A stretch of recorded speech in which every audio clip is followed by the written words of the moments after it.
Hi everybody, it's Ryan from Ryviews.com. I'm here with another Gemcraft Frostborn Wrath trial walkthrough for U2. This map is a bit crazy because you can only place traps, so like a lot of these recent ones where there's some kind of little trick to it. Obviously the trick here is traps. And you only have purple and blue, so you can armor tear and slow, which is not great for traps in my opinion. Slow is great if you're able to have power behind it and have towers next to it, but not great on its own. Would have much rather had mana generation or poison, but such is life.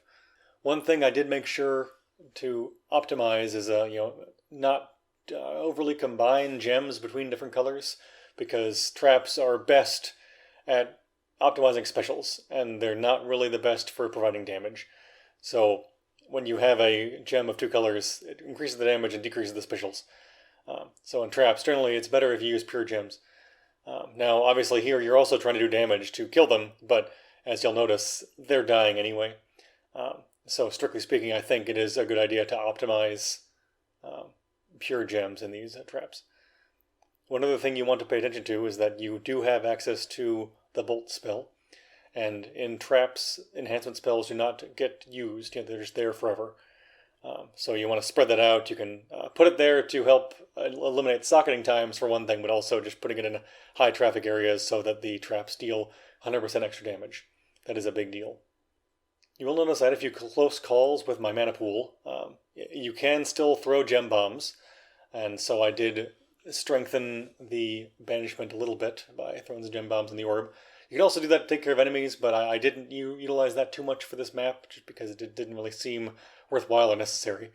The main thing is to try to optimize those pressure points, just like we had a few matches ago. If you watched that walkthrough, I think it was for R2, where you want to pay attention to where the monsters are passing through, so that you know where to place traps to hit as many monsters as possible. That being said, you can't build walls, you can't force them to go anywhere, so you're just watching. You can't do any amazing.